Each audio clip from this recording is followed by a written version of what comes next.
അസ്സലാമലൈക്കും യാ ഹബീബീസ്. നമ്മൾ ഇന്ന് പറയാൻ പോകുന്നത് പാർട്ട് 4 ആണ്. ഞാൻ എൻ്റെ പ്രസവത്തിൽ നടന്ന കാര്യങ്ങളിൽ ഞാൻ പ്രസവിച്ച വരെ പറഞ്ഞു. അങ്ങനെ ഹോസ്പിറ്റലിൽ കൊണ്ടുപോയതിന് വെളുപ്പിന് ഹോസ്പിറ്റലിൽ കൊണ്ടുപോയി ഡോക്ടർ പരിശോധിച്ചപ്പോൾ നേരെ ഹോസ്പിറ്റലിൽ കൊണ്ടുപോയി അഡ്മിറ്റ് ചെയ്യാൻ പറഞ്ഞു.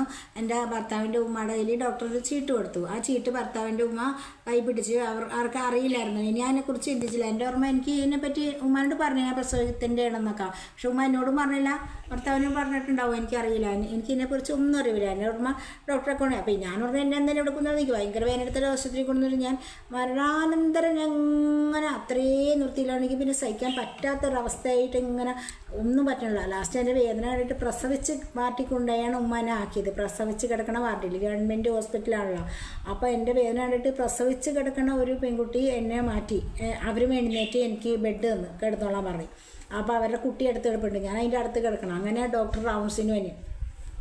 ഡോക്ടർ റൗൺസിന് വരുമ്പോൾ ഡോക്ടർ ചോദിക്കുക ഈ കുട്ടി പ്രസവിച്ചാന്ന്. അപ്പോൾ ഞാൻ പറഞ്ഞില്ല, പ്രസവിച്ചില്ല. അപ്പോൾ എനിക്ക് അധികം വയറൊന്നും അങ്ങനെയില്ല. അപ്പോൾ പ്രസവിച്ച അല്ല ഡോക്ടർ, ഞാൻ പ്രസവിച്ചതല്ലേ ഇത് ഞാൻ. അപ്പോൾ മറ്റേ അവിടെ കിടന്ന ആ പെൺകുട്ടിയുടെ അടുത്തേക്ക് വന്നു.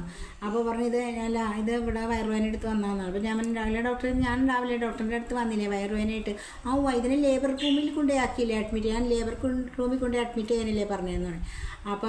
അപ്പോൾ ഉമ്മ എൻ്റെ ഇതിൻ്റെ കൂടെ വന്നു. അപ്പോൾ ഉമ്മ അടുത്തേക്ക് വന്നു. അപ്പോൾ ഉമ്മയുടെ എല്ലാം ചീട്ട് തന്നില്ലെന്ന് വെച്ചു. അങ്ങനെ ആ ചീട്ട് അതെന്താണെന്ന് വെച്ചാൽ ഉമ്മ അത് എടുക്കുകയാണ്. അപ്പോൾ അതെടുത്ത് കൊടുത്തു കഴിഞ്ഞപ്പോൾ പറഞ്ഞു ഇത് കൊണ്ടുപോയി അവിടെ കാട്ടിക്കൊടുക്കുമെന്ന് പറഞ്ഞു. എൻ്റെ കുട്ടീനെ അവിടെ കൊണ്ടുപോയി കൊടുക്കാൻ പറഞ്ഞു. അവിടെ കൊണ്ടുപോയി കഴിച്ചപ്പോൾ അവർ എന്നോടത്ത് വേഗം അതിൻ്റെ ഉള്ളിൽ കയറി അതിനെ കിടത്തിയിട്ട് ഡ്രസ്സും അങ്ങനെ കാര്യങ്ങളൊന്നും കൂടെ സാരിയും ഇതൊക്കെ കൊടുത്തുകൊണ്ടാണ് പോയത്. അങ്ങനെ അടുത്തെടുക്കണ ആ പ്രസവാർഡിൽ ഒരു പെണ്ണിൻ്റെ ലുങ്കി എടുത്ത് കൊടുത്ത് എനിക്ക് ഉടുപ്പിച്ച് അവിടെ കിടത്തി. അവർ 2 സിസ്റ്റർമാർ കൂടി എൻ്റെ അടുത്തേക്ക് വന്ന് എൻ്റെ കാല് കുത്തി വെച്ച് എന്നെ പരിശോധിച്ച് കഴിഞ്ഞപ്പോൾ പറയണ ഇങ്ങനെ കാണിച്ച്. അപ്പോൾ അങ്ങനെ കാണിച്ചപ്പോൾ ഞാൻ വിചാരിച്ചു എന്താണ് ഇത്, എന്തോ ഇവർ കണ്ടേ ഇങ്ങനെ കാണിക്കാൻ എന്താണെന്ന് ഞാൻ വിചാരിച്ചു.